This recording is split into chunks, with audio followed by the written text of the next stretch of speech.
السلام علیکم ورحمت الله وبرکاته. دوستانو که چیرې ستاسو په کور کې ستاسو کشران موبایل استعمالوي نو دغه سټینګ تاسو خامخا د دې په موبایل کې وکړئ. کله چې تاسو دغه سټینګ د دې په موبایل کې وکړئ بیا هېڅکله هم دې په ګوګل کې غلط شی سرچ کړي نو دې ته به غلط شی نه راوړي ځکه هغه به موږ د دې په موبایل کې بلاک کړی وي. نو دوستانو ډېر ضروري سټینګ ده. دغه سټینګ باید تاسو د هر چا په موبایل کې وکړئ. نو ویډیو له خپلو دوستانو سره خامخا شیر کړئ تر څو هغه هم له دې طریقې څخه فایده واخلي. نو نور وخت نه اخلم، زه د ویډیو په طرف ویډیو شروع کوو.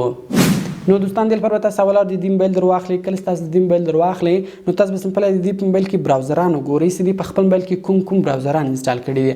نو په ټولو براوزران کې به تاسو هغه سټینګ وکړئ. نو اول راځو هغه سټینګ په کروم براوزر کې کوو ځکه کروم براوزر چې په هر موبایل کې لزانه وي. نو دې لپاره به سمپل تاسو د دې موبایل کې کروم براوزر خلاص کړئ. کله چې تاسو د دې موبایل کې کروم براوزر خلاص کړئ سرچ ته به راسئ او په سرچ کې به تاسو ولیکئ google.com. کله چې تاسو دوستانو google.com ولیکئ google.com به تاسو سرچ کړئ ګوګل سرچ بار به تاسو راوړوي. کله چې تاسو ګوګل سرچ بار راوړوي لاندې به راسي، لاندې ګورئ اپشن د سټینګز په نامه.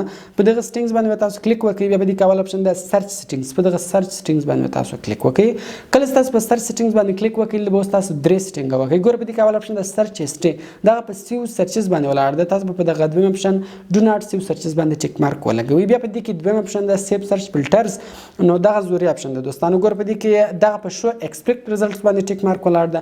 تاسو په دغه دویم اپشن باندې هاید ایکسپیکټ ریزلټس باندې به ټیک مارک ولګوئ. بیا په دې کې دریم اپشن د ویډیو دا په اول اپشن ډو ناټ اچو پلی ویډیو باندې به تاسو ټیک مارک ولګوئ. کله تاسو په دوه باندې ټیک مارک ولګوئ لاندې به راسي، لاندې به سمپل تاسو په سیو بټن باندې کلیک وکړئ.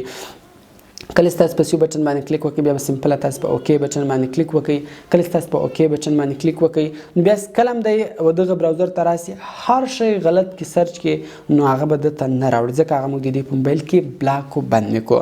نو دغه رقم دوستانو بیا به سمپل تاسو ولاړ سئ د دې په موبایل کې به نور براوزران وګورئ. مثال که چیرې دی اوس یو سی براوزر یا پیرا انسټال کړی په هغه براوزرانو کې تاسو دغه سټینګ وکړئ. دغه یو طریقه ده سمپل تاسو هغه براوزر خلاص کړئ دوستانو.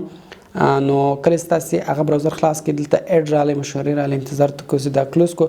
نو کله چې تاسو هغه براوزر خلاص کړئ به سمپل تاسو په هغه براوزر کې google.com ته ولاړ شئ. کله چې تاسو google.com ته ولاړ شئ ګوره دوستان دلته هغه طریقه ده.